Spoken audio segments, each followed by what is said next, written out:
Ako si Elson, isang hopeless romantic na matagal ng silent fan. This time, hayaan yung ako muna ang magkwento ng buhay ko. Hindi mayaman ang pamilya namin pero kahit papaano masasabi ko namang hindi rin kami ganong kahikahos sa buhay. Naipoprovide ng parents ko ang lahat ng pangangailangan ko. In fact, sa private school nga ako nakapag-aral hanggang high school. Salamat sa educational assistance na nanggaling sa kumpanya na pinagtatrabahuhan ni Papa. Hindi ko naranasan na magtrabaho at an early age, hindi gaya ng karamihan sa mga letter sender ninyo.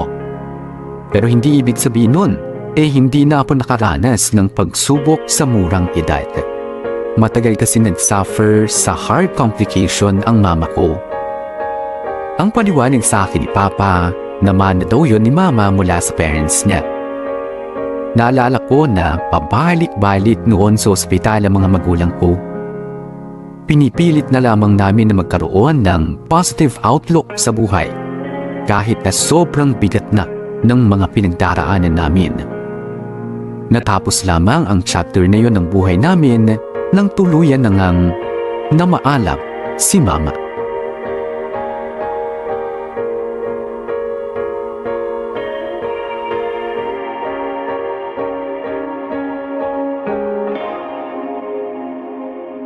Oo, ayan. Okay na siguro itong pagkakalinis natin sa puntod ng mama mo. Yung kandila pa, hindi pa natin nasisindihan. Ay, oo nga pala. Teka. O, ito ah. Ayun. Ayan, Ma.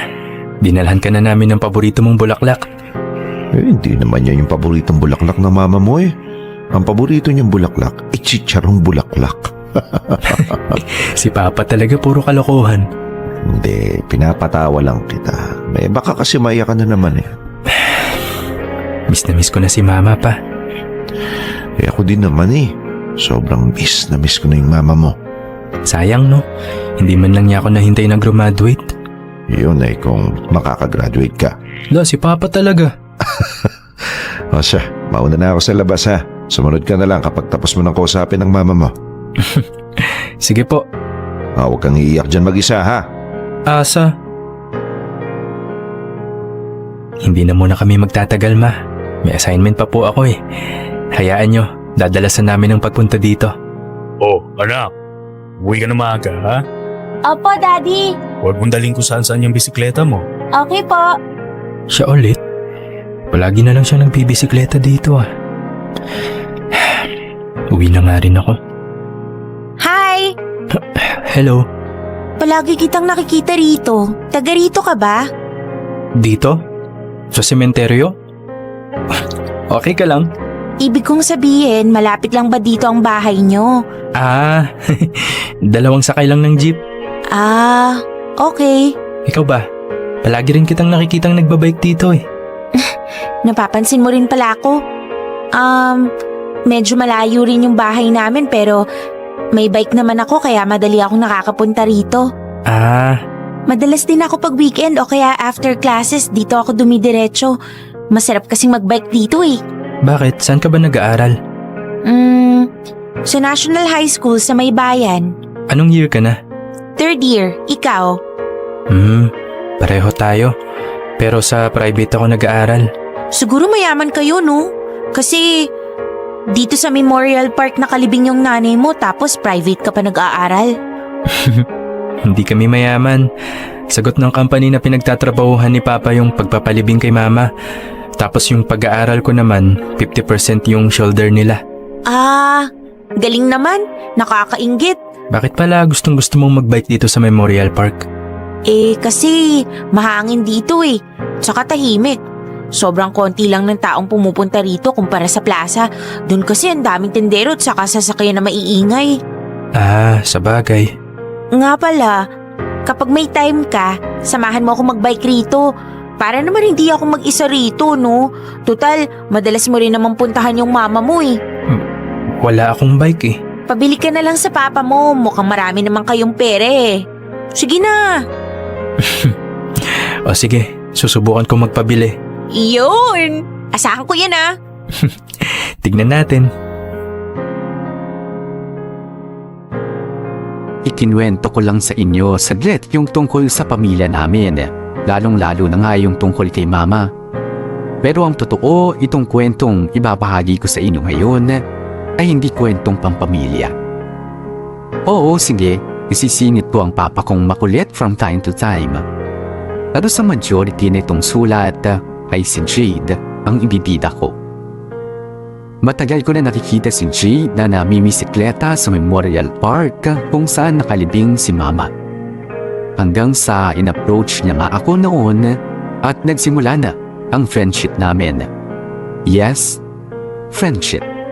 Nung una, nagpabili kasi ako ng bisikleta kay Papa. Mga ilang buwan ko rin siyang inutukuto hanggang sa mapagbigyan na ako finally. At mula noon, naging mas madalas na ang pagkikita namin ni Jade para mag-bike. At unti-unting nagkaroon ako ng special na pagtingin sa kanya. Itinago ko yun ng matagal. Walang kahit anong pahaging o paramdaman lang. Hinayaan ko lang na mag-bloom ang pagkakaibigan namin ni Jade. Ang hindi ko inaasahan noon, katakot-takot na roller coaster ride pala ang ibibigay sa akin ni Jade.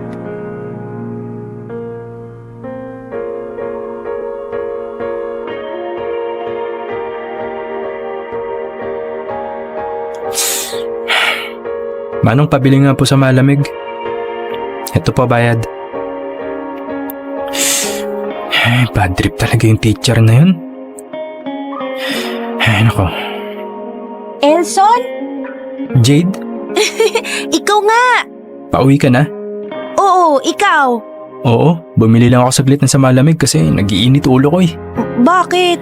Yung teacher ba naman namin sa computer, pina-explain sa akin yung topic sa klase. Eh, hindi naman ako magaling sa ganun. Ah, sa bagay, mas advanced nga pala yung computer subject nyo kasi private kayo, no? Minsan nakakainis din yung ganun. Hirap maghabol sa topic. Mukha ngang bad trip ka. Sensya ka na. Nakita mo tuloy kung paano kumunot yung noo ko. Ayos lang yun. Ano ka ba? Gusto mong pumunta sa Memorial Park? Mahangin doon, siguradong gagaan pakiramdam mo. Eh kaso, hindi ko dala yung bike ko eh. Okay lang, angkas na lang kita. Kaya mo? Oo naman. Tara.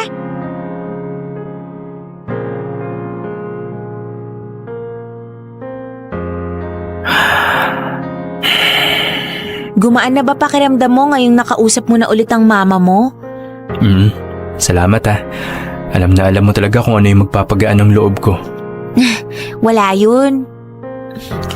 Saan na kaya yun? Ano hinahanap mo? Wala. Hayaan mo na. Huwag mo nang isipin yun. Sige, mauna na kayo. Mamaya pa ako uwi.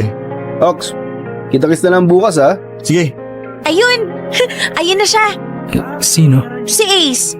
Sino siya? Palagi rin siyang nandito. Siya yung madalas kong makasamang magbike. Wait lang, Elson ha.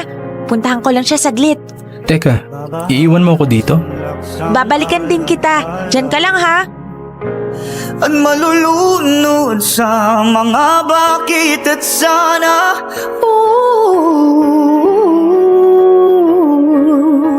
At mag-isa. Nag-enjoy ka ba? Oo naman. Alam mo namang basta pagbabike, madali akong sumaya eh. Buti naman nag-enjoy ka. So, next time na lang ulit. Sige. Bukas ba nandito ka? Oo, andito ako bukas. Yun. Sige, bukas na lang. Una na muna ako ha. Thanks, Jade. Thanks din, Ace. Bye. Ingat ka. Hay, ang bait-bait talaga niya. Sana lahat ng lalaki kagaya niya. Bakit di ka pa sumabay sa kanya pa uwi? Malayo bahay nun. Tsaka iba yung daan niya pa uwi. Buti na lang.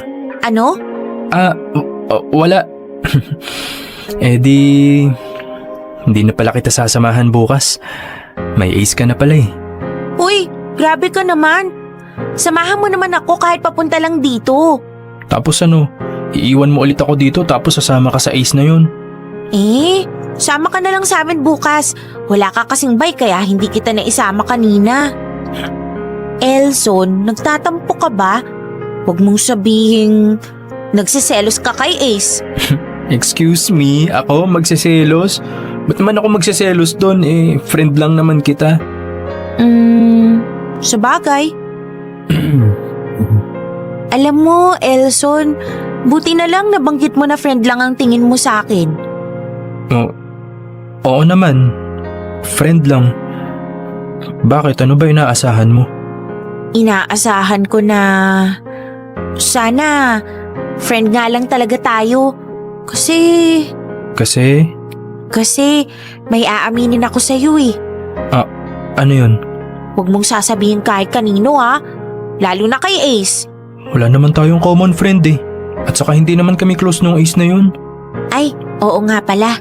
So, ano yung sasabihin mo? Ano kasi, Elson, matagal ko nang crush yung si Ace eh. Matagal mo na siyang crush? Oo, simula nung nag-start ako magbike rito sa park, palagi ko na siyang nakikita. Ang bait-bait kasi niya tapos ang dami niyang kaibigan. Gustong-gusto siya ng mga tao. Ganun ba? Sige. Kung makakapagpasaya sa'yo yung makita siya dito at makasama sa pagbabike, go lang. Sasamahan kita. Support kita. Kung saan ka sasaya.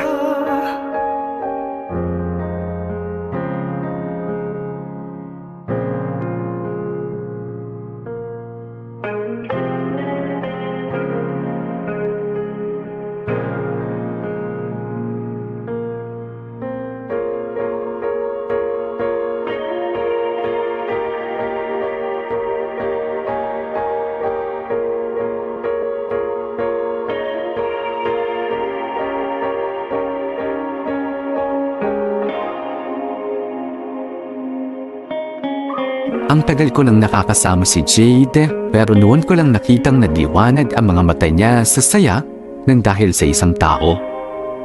Nasabi ko tuloy sa sarili ko na siguro nga, ganun niya kagusto si Ace.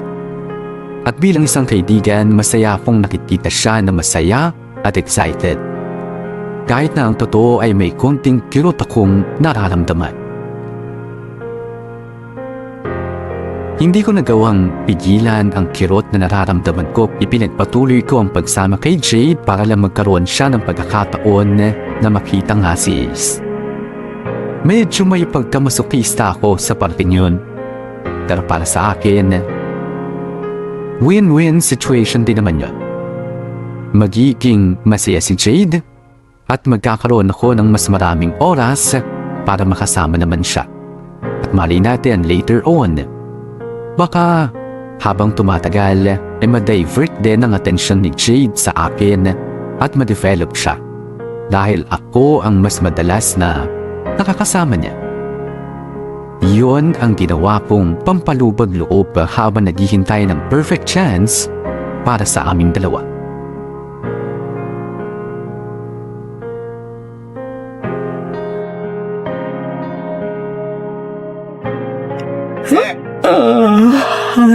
Pwede mo naman sir no? Tagal naman ng uwian.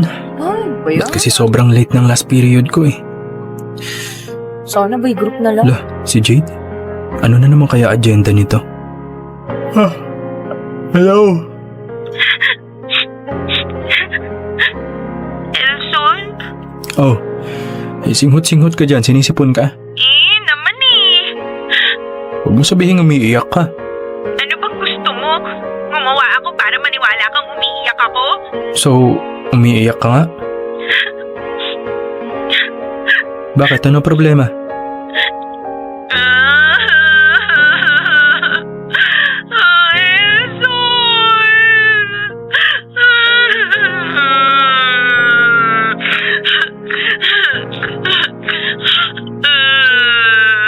Ano? Si Ace!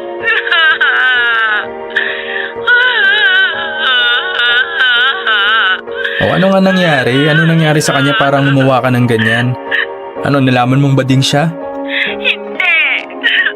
Mas malala pa doon. Ano, may nililigawan na?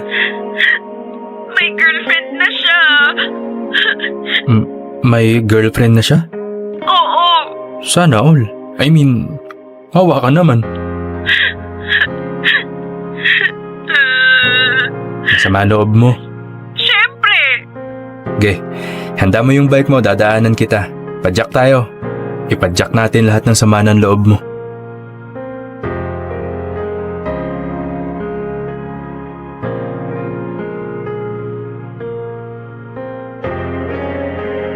Ay, Malungkot ka pa rin? syempre. Ngayon ko lang nalaman yung balita eh. Alangan namang mag-move on ako kaagad. Hayaan mo. Ngayon lang yan.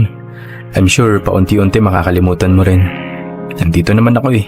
Sasamahan kitang pumadyak ng pumadyak hanggat gusto mo. Salamat ha. Jade? Uy, si Jade nga! Oh my God! Si Ace! Agoy. Sabi na nga ba ikaw yan eh. Malayo pa lang, alam na alam ko na. Hi. Babe, si Jade nga pala. Kasamahan namin na madalas magbike dito. Hi Jade, nice meeting you. Jade, si Lay. Girlfriend ko. Hello, Lay. Nice meeting you din. Pero sorry ha. Kailangan na kasi naming umuwi eh. Nag-text na kasi yung parents ko. Catch up na lang tayo next time. Okay? Yeah, sure. Sayang naman. May next time pa naman eh. Sorry, Ace. Sorry, Lay. No worries, ingat kayo. Salamat. Kayo rin. Tara na, Elson. Tara.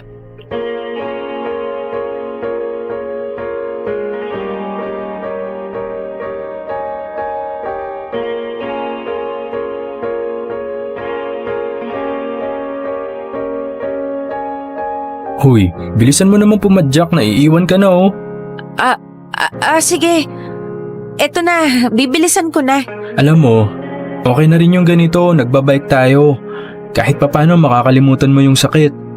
At saka mga bata pa naman tayo eh. Hindi ka pa naman sure kung magtatagal sila Ace tsaka yung Lay. Malay mo rin, baka may iba ka pang makilala na magugustuhan mo. O kaya baka may mga tao sa paligid mo na gusto mo pala pero hindi mo lang nare-realize pa. Ikaw naman kasi, masyado kang Jade? Jade? Teka, nasan na yun? Hoy, Jade! Pambihira naman oh. Hoy, anyari ba't ka huminto? Elson. Oh. Wala na akong pag-asa kay Ace. Hindi man lang niya nalaman na may gusto ko sa kanya.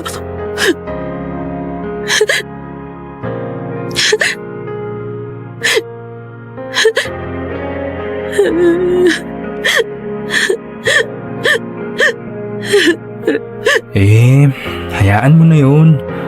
Mukhang simulat sa pool naman, wala siyang interes sa'yo eh. Ang tagal-tagal nyo nang magkasama magbike tapos hindi man lang niya nahalata na may gusto ka sa kanya. Dapat kasi sinabi ko na sa kanya dati pa eh. Huwag mo nang isipin yung taong yun. Napapamove on ka pa tuloy kahit hindi naman naging kayo.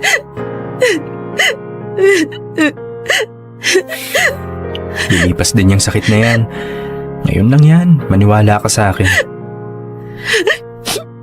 Paano ko maniniwala sa'yo?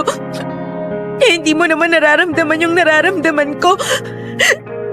Hindi mo nga alam yung feeling na may nagugustuhan kang tao tapos hindi ka naman niya gusto. Worst, hindi man lang niya alam na gusto mo siya. Ang dali-dali sa'yong magsabi na kalimutan ko na kaagad yung sakit. Na makaka-move on ako kaagad. Kasi hindi mo naman naranasan pa yung magmahal ng taong hindi ka mahal eh. Jade, teka lang. Jade, yung bike mo, iniwan mo dito oh. Jade. Jade. Masakit yung makitang may ibang nagugustuhan yung taong gusto mo. Pero mas masakit yung ginawa ni Jade. Isa. Yung sabihin niyang hindi ko naintindihan yung nararamdaman niya dahil wala naman ako sa posisyon niya. Kung alam lang sana niya, mas una kong naramdaman ang sakit na yun kaysa sa kanya. Ang kaibahan lang namin, nantiis ako at nagstay sa tabi niya kahit na paulit-ulit akong nakakaramdam ng sakit sa tuwing nasasaksihan kong masaya siya na makita at makasama si Ace. Pero hindi ko kasi pwedeng sabihin sa kanya yun dahil siguradong hindi niya rin ako mauunawaan. Matagal na naging malungkot si Jay, hindi pa rin ako umalis sa tabi niya kahit na madalas ay siya ang walang paramdam. Hinayaan ko na lang muna. Siguro kailangan niya rin ng oras at space para maka-move on. Ako naman, bilang kaibigan, ay palagi lang nandito at naghihintay hanggang sa kailanganin niya ulit ako. Yun naman ang papel nating mga kaibigan, hindi ba? Ang maging sandalan kahit na tayo rin mismo ay may mabigat ng nararamdaman. Simula noon ay naging mas maingat na nga ako sa mga sinasabi ko kay Jade. Ayoko na kasing ma-misunderstood niya ulit ako at ayoko yung isipin niya na minamaliit ko yung heartbreak na nararamdaman niya. Ang ginawa ko na lang ay siniguro kong lagi akong available sa tuwing kailangan niya na makakausap o kailangan niya na makakasama sa pamamasyal. Naging ganun lang ang setup namin ng ilang buwan. Kahit papaano ay na-enjoy ko rin yung time na magkasama nga kami ni Jade kahit alam ko ang purpose ko lang noon ay ang tulungan siyang makapag-move on mula sa taong hindi naman niya naging jowa. Sinikap kong kalimutan ang pagtingin ko kay Jade. Friend kong friend. Walang hidden agenda. Walang ibang intensyon. Habang tumatagal, lalo lang tumitindi yung nararamdaman ko para sa kanya. Hindi man ako nagsasalita o nagpapahiwatin ng kahit ano kay Jade.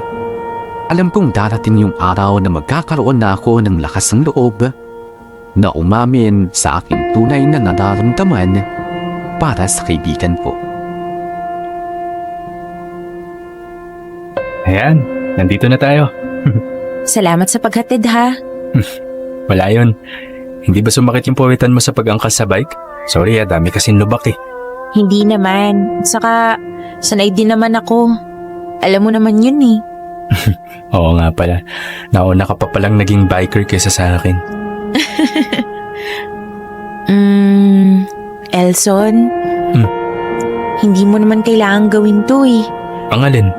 Yung paghatid sa akin dito sa pinag-OJT-han ko. Bakit? Ayaw mo na bang umangkas sa bike ko? Napapagod ka na ba? Hindi ah. Hindi sa ganun. Naaabala ka pa kasi. Kaya ko naman. Meron naman akong bike, 'di ba? Kaso pagod ka na sa school, pagod ka pa mag-duty. Kawawa ka naman kung ikaw papapadyak ng bike. At saka, mahirap maghanap ng parkingan ng bike dito. Mamaya manakaw pa. Pero, 'di ba, nagtitisis ka na rin? Di ibig sabihin, pagod ka rin. Sus, basic lang yun. Tsaka nakaharap lang naman ako sa computer eh. Di gaya mo, palakad-lakad sa ospital kaya pagod yung mga paa mo. Kaya, hayaan mo na akong ihatid at sunduin ka. Okay, sabi mo eh. Pero mahirap din yung maghapon kang nakatutok sa computer ha? Oo, nakakangalay sa leeg tsaka likod. Kaya kailangan ko talaga ng exercise. Nga pala, speaking of computer, nakuha ko na yung bayad nung nagpaayos sa akin ng PC. Talaga? Yan ba yung nirefer ko sa'yo? Oo, kaya ililibre kita ng merienda. Kailan ka ba pwede? Hindi na kailangan. Ikaw naman yung naghirap dun eh. Pero gusto ko. Para additional bonding na rin natin. Sige, mapilit ka eh. Bukas pwede ako. Wala naman akong shift eh. Yun. Sige, bukas Doon na lang sa milk teahan. Sige ba? Alright, una na ako. Sundayin na lang ulit kita mamaya. Bye!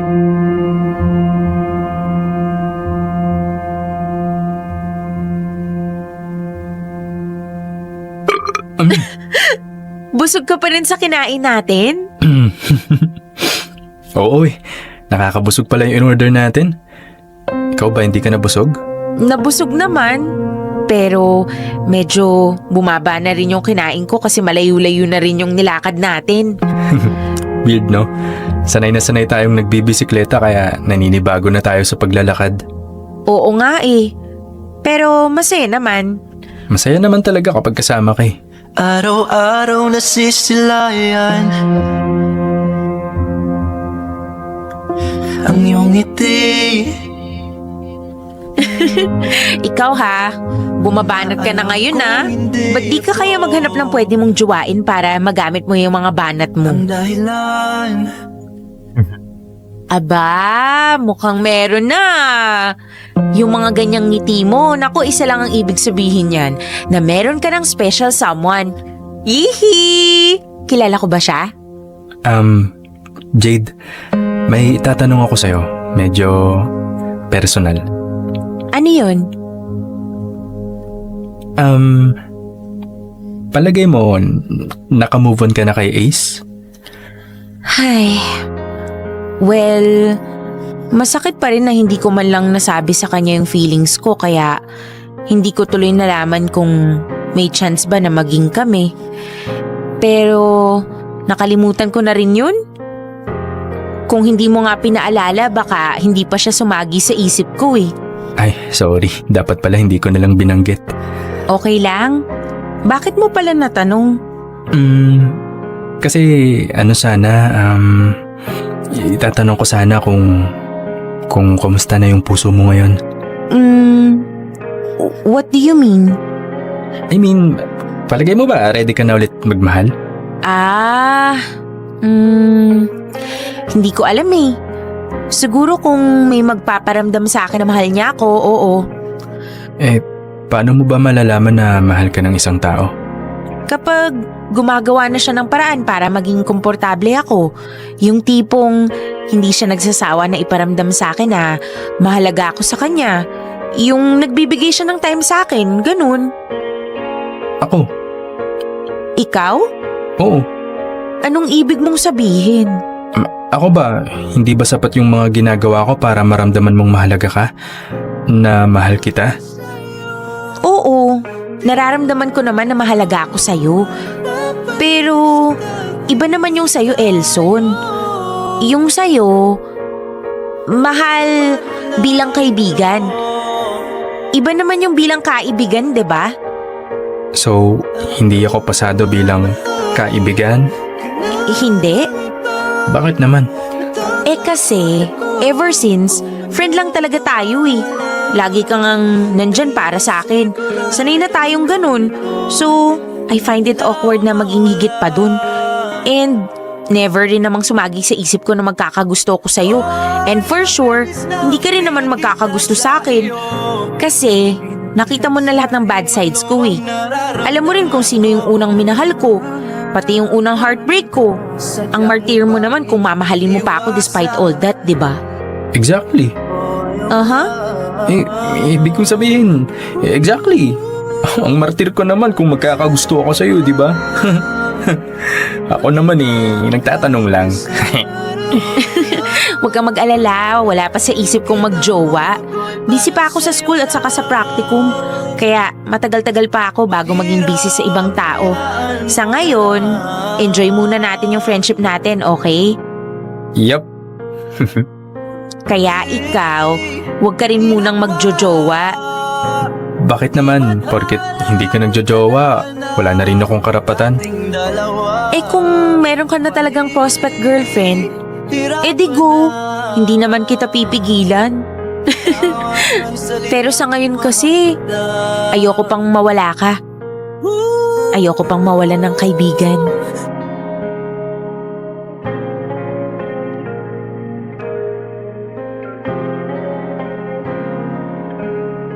Yun na siguro ang pinakatumpak na halimbawa ng pakiramdam na akala mo nandun ka na pero wala pa pala. Nandun na yung chance na makaamin ako. Pero bakit parang bitin? Parang umamin ako na parang hindi. Tapos si Jade naman, parang walang kaalam-alam o sinasadyang magtanga-tangahan. Hindi ba klaro yung pahiwati ko? Or hindi lang klaro yung utak ni G para maintindihan kung ano yung gusto kong iparating sa kanya? Well, it doesn't matter naman kung nagets niya or hindi. Kasi malinaw naman yung sagot niya na hindi ako sapat bilang isang kaibigan. Na-realize ko na hindi sapat na palagi kang nandyan para sa isang tao. Kasi mas madalas, nami-misunderstood nila yung presence mo. Nakala nila nandyan ka lang as a friend. Kaya iniba ko ang diskarte ko. Sinubukan kong hindi magparamdam ng ilang linggo at magpakita ulit kay Jade. Tinesting ko kung mamimiss ba niya ako kung ganun ang gagawin ko. Paulit-ulit, ilang buwan akong ganun. And to my surprise, mukhang effective ang bago kong diskarte.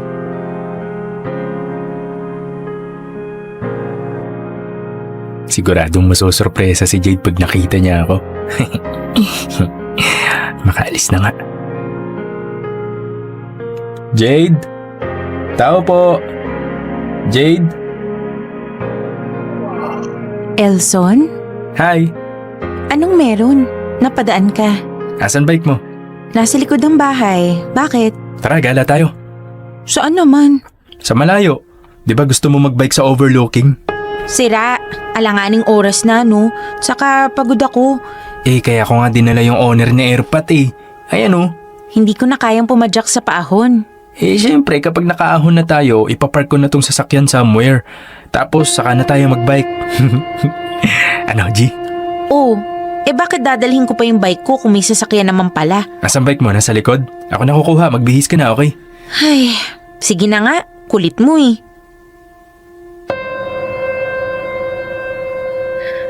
Ay. Nakakapagod. Napagod ka pa nun? Wala na nga masyadong paahon Kailangan na yatang mag-practice pa ng mag-practice. Hayaan mo, dadalasan natin pagbabike. Aray! Sakit nun Bakit bigla ka na lang nanununtok? Kainis ka kasi. Bakit na naman? Alam na alam mo kung kailan ako malungkot. Siyempre, nakita ko sa Facebook post mo na malungkot ka Tapos, alam na alam mo talaga kung saan ako dadalhin para gumaan yung pakiramdam ko. Ganun ka rin naman sa akin dati, di ba? Sabi nga nila, I'm just returning the favor. Dami mong alam. Maging consistent na lang ang hindi. Ha? Alam mo, nakakabwisit ka. Bakit? Alam mo bang inis na ako sa'yo? Bakit nga? Kasi naman Kasi ano? Ang tagal mong nawala. Hindi ka nagparamdam. Tapos, bigla-bigla ka na lang magpapakita ng may pa-surprise. Na-miss mo ako? Che, Kung na-miss mo ako, ba't di mo ako chinat? nakakahiya naman kasi sa'yo. Baka sobrang busy ka. Alam mo namang basta para sa'yo, may oras ako, di ba? Bakit ka muna nawala? Wala, busy lang. Maniwala ako sa'yo. Hindi ka naman dating ganyan Kasi nga, graduating na tayo. Siyempre, mas marami ng pinagkakaabalahan. Thesis defense, OJT, alam mo na yun. Ay, sabagay. Pero kasi paulit-ulit mo nang ginawa Sorry na kung nag-alala ka man o kung na-miss mo ko. Hindi naman yun ang intensyon ko. Talagang nabisi lang ako, okay? Huwag ka na magtampo. Pag inulit mo pa yan, friendship over na tayo ha. Friendship over? So ano next, more than friends? Nye. Di nakakatawa. Cute mo talaga pag naiinis ka. O sige, para hindi ka na magtampo, ganito na lang. Promise, hindi na ako ulit mawawala ng matagal. Kumpletuhin mo na yung promise mo. Hindi ka na mawawala ng matagal at biglang magpapakita ulit ng walang pasabi. Demanding mo naman. Fine. Jade, sorry kung madalas akong mawala at bigla na lang sumusulpot. Promise, mula ngayon, hindi ko na ulit gagawin yon. Hindi na ulit ako mawawala sa tabi mo. Hindi ka na mag-aalala at hindi mo na ulit ako mamimiss.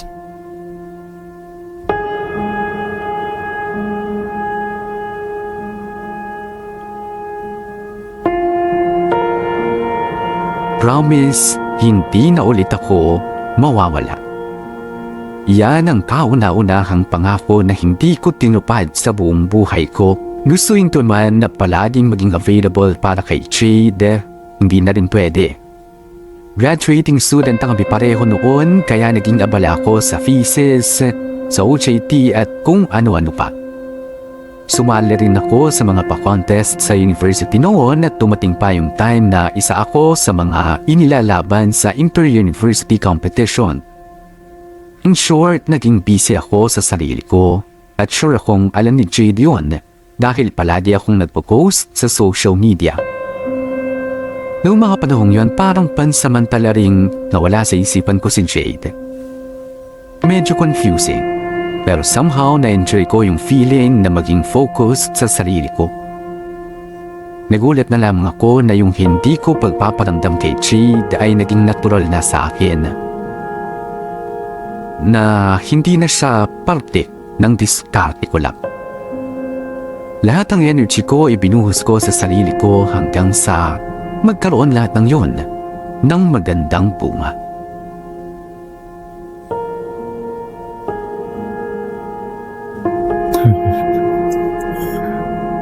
Yan. Bagay na bagay ah. Galing mo talaga boy. Graduate ka na. You're the man. Aba, makalaan mo bagay pala sa yung misuot na toga. Ayos ba papa? Ay, pasalamat ka na lang talaga ako naging tatay mo no. Sa akin ka nagmana ng gandang lalaki. La, super confident ka talaga pa. Ayaw naman. Pati yung galing mo sa diskarte, sa akin mo rin nakakuha yun eh.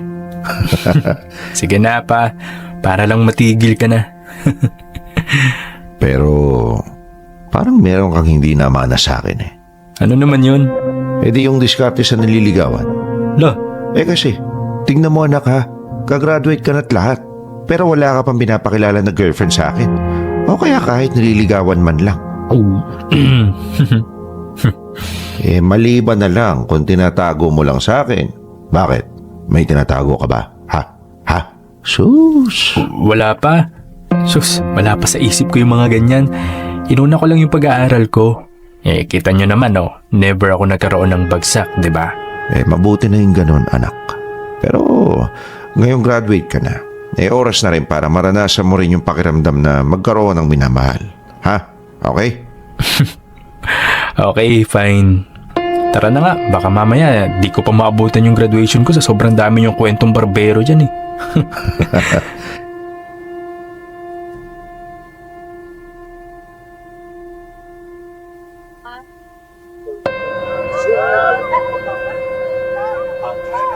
Yun official na. Graduate ka na anak. Congrats. Salamat pa. Hindi na ako kakabahan sa'yo na baka hindi ka makagraduate. Sus, kailan ba kita pinakaba pa? Ang tataas kaya ng grade ko. Dapat pakainin niyo ako ngayon ng masarap. Ikaw talaga. Sige, kahit saan mo gusto. Promise? Oo. Daddy, sunod po ako sa inyo. Puntahan ko lang saglit yung classmate ko. Okay, sige. Huwag ka na magtatagal, ha? Opo. Pa, una na kayo sa bahay. Sunod na lang ako. Di ka sasabay. Bakit? May aasikasuhin lang saglit. Sige. Hintayin na lang kita doon, ha?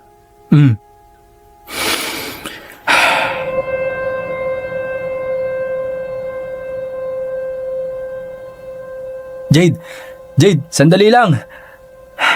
Wait. Hirap mong habulin. Elson? Kuyu? La, kakasabi mo lang Elson eh. Ikaw ba yan? Sorry hindi ko na kasi maalala yung itsura mo eh. Ang tagal mo kasing walang paramdam. Sorry na, graduating. Whatever, dami mong alibay. Andito naman na ako. Congratulations! Happy graduation! Congratulations! Happy graduation! Akala mo naman matutuwa ako na nagpakita ka. Bakit, hindi ba? Hindi. Bakit ka malungkot nung hindi ako nagpapakita sa'yo? Hindi ako malungkot. Nanggigigil ako. So, hindi ka masaya na nagpakita ako? Hindi nga. Paulit-ulit. Sige, edi aalis na lang ako. Ikaw lang Aalis na talaga ako. Final na talaga. As in, final na. Ayaw mo akong pansinin ha. Sige, aalis na nga lang talaga ako. Wait, Elson! Yes? Nakakainis ka naman eh. Akala ko ba hindi ka na ulit mawawala? Namiss mo ako? Oo na. Gaano ka miss? Pinagsasasabi mo. Kung i-rate mo ng 1 to 10, 10 being the highest, gaano mo ako na-miss? Dami mong alam. Sige na, paano ako maniniwalang na-miss mo ako kung ayaw mo i-describe? Ay, 10? hindi 9? Hindi rin. 8? Mga 5, ganon. Lo, na-miss daw pero hanggang 5 lang. Ano kaya ayun? Eh kasi naman nakakatampo ka naman kasi. Hindi ko alam kung miss mo rin ako o hindi. Huwag ka na magtampo. Miss din naman kita eh. Miss? Paanong miss? Lo, gusto mo i-rate ko din from 1 to 10? Hindi. I mean, miss mo ko as a friend? Never mind. Sorry. Kalimutan mo na yung huli kong sinabi. Uwi na ako. Bye. Wait. Teka nga. Bakit? Ikaw ba? Miss mo ba ako as a friend? Ako yung unang nagtanong. Ikaw yung dapat unang sumagot. O di sige, miss kita as a friend. Okay na? Ay, okay. Okay? Bakit ganyan itsura mo? Bakit? Para kang bata na hindi nabigyan ng pasalubong eh. Ay, wala. Huwag mo na lang intindihin. Sandali nga. Ano? May hindi ka ba sinasabi sa akin? Wala. Meron eh. Ano? Ewan ko sa'yo. Basta alam ko may gusto kang sabihin. Namiss lang kita. Yun lang. Sige na. Bye. Sus, Jade naman eh. Puro ka bye. Hindi pa nga tayo tapos mag-uusap eh. Eh ano bang gusto mong sabihin ko? Yung totoong nararamdaman mo. Wag na. Baka pagtawanan mo lang ako eh. Ba't kita pagtatawanan? Ano ba yung nararamdaman mo? Knock-knock joke? Nakakatawa ka. Nakaka-inlove ka? Ano?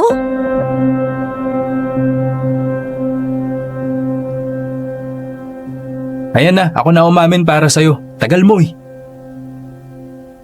Alam ko namang yun ang gusto mong sabihin eh. Nahihiya ka lang, natatakot ka, or kinakabahan. Diba? Tama ako, diba? Paano mo nasabi? Baka ang tanong mo is, paano ko nalaman? Alam ko, syempre. Kasi hindi ka naman maiinis ng ganyan sa hindi ko pagpaparamdam kung hindi more than friends yung nararamdaman mo sa akin eh.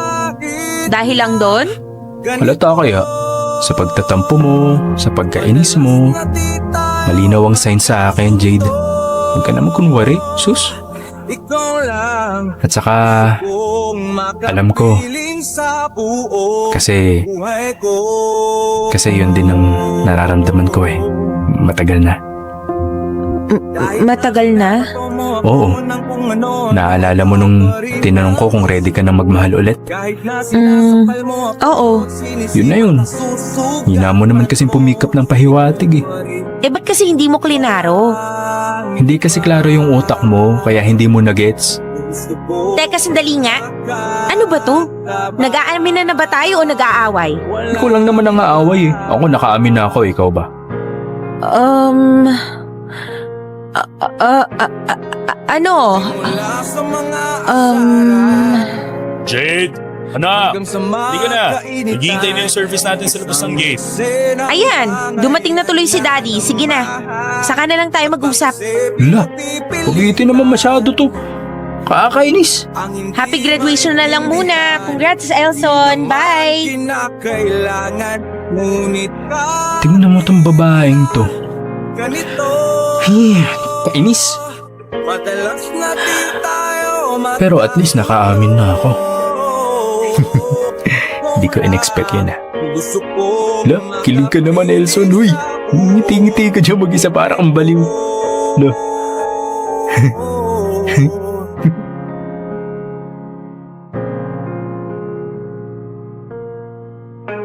Huwag kayong mag-alala. Hindi ko kayo bibitinin gaya ng pambibitin na ginawa sa akin ni Jade. 3 years ko na siyang girlfriend. Hindi ko na rin maalala exactly kung papaanong naging kami. Basta ang alam ko na lang, simula nung umamin ako sa kanya, ay nagkaroon na nga kami ng parang mutual understanding. Nagkaroon kami ng term of endearment and before you know it, magjowa na ang kuringan namin sa isa't isa.